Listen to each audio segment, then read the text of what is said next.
Yeah, this is a two-part performance, which is intentionally mundane, boring, and friendly. Okay, the title of this performance is I bet I have a philosophical lens and model that could do three things. One is change how we see reality. Two, save the planet. And three, the most important, save real love.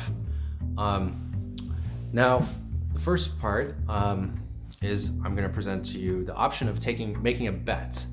Okay, you can make a bet with me that this philosophical lens could do these three things. And you can bet I'm willing to take a coffee, a moment of silence, or a dance. So after you hear the terms, feel free to make a bet. Contact me after the performance. Okay, let's get down to it. Okay, first, I want to establish the drastic effects of changing how we see reality and perceive reality, changing our lens. Photographers and video artists know that when you change the lens, literally, of how you see the image, it transforms the effect and interpretation of the image. For example, this looks like I'm in a clean white gallery, but when we change the lens, we can gain more information on my surroundings and see that I'm just in my basement.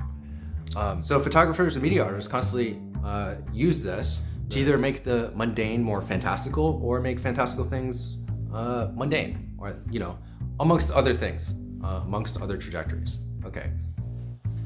Now, instead of actually giving you a physical lens made of glass and plastic and metal and all this stuff, I'm going to give you a conceptual lens to review your same scene of reality through, and then maybe possibly reveal new information or ways to interact with it. So this lens that I built and this model, philosophical lens and model, is called the Universal Statistical Law of Negentropy.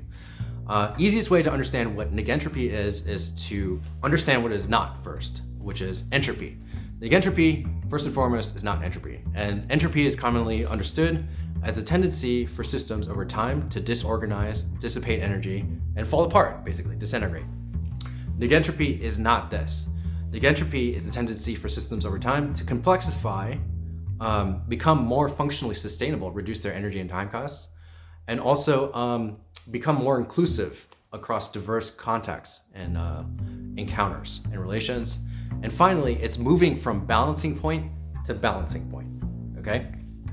So that's a very kind of abstract set of parameters, materials that construct our lens, philosophical lens.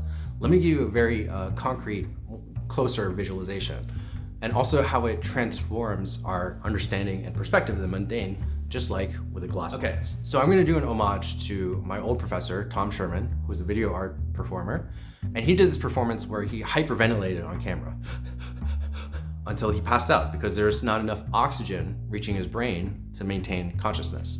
Now, we can just say this is a performance of entropic breathing process.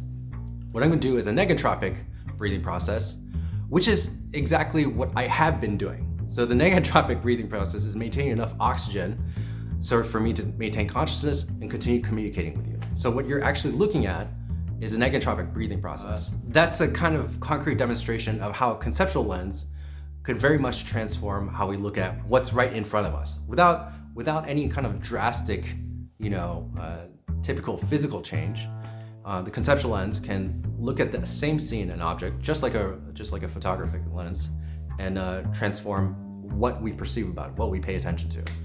Okay, so now that we have this conceptual lens, hypothetically, that can spot the balancing point in every possible system, physical and informational, in the universe, using statistics, how it could actually save the world is pretty boring, because all we have to do is locate the balancing point in every possible system, ecological and social, and then use a mixture of technology that kind of balances around it, and also humans and non-humans.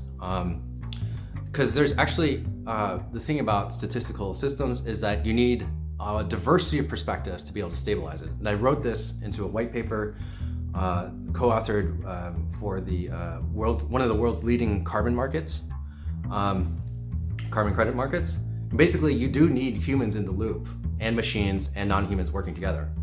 And what's also cool about this is that there's a lot of labor involved, a lot of informational labor, And so this could present massive economic opportunities for places that need, jobs and that kind of thing. Okay, see ya. All right, now that we got the boring world-saving stuff out of the way, let's talk about the most important thing. How could this new philosophical lens save real love? Okay, first let's define what is like the typical paradigm of real love. It's a closed system, closed loop and a closed system. Basically, every day I present you with a rose and I say, I love you. Next day, I love you.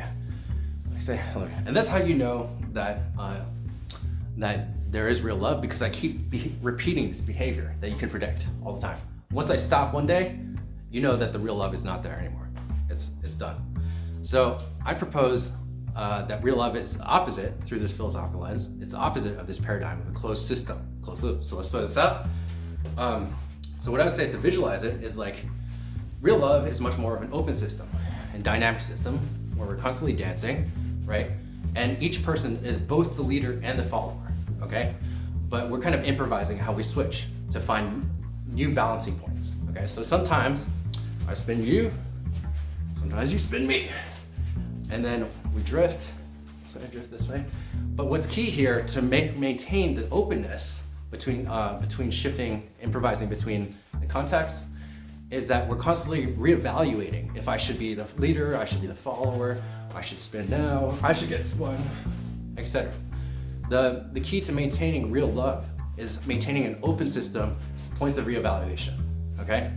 And so this is much more like being a friend, Friend always leaves kind of the door open, basically.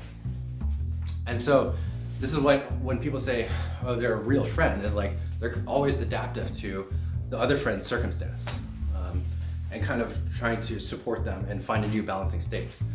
So that was actually a trap, because this is why I phrase this as a bet, because the bet is kind of an open system. It's like you can engage how you want, you have your choice and all stuff. I put forth my end, but I haven't closed the system. You're free to engage how you want, and feel free to engage me with a coffee, moment of silence, or a dance, which is my favorite. And yeah, so that's also how I really love you, because I left this as an open system.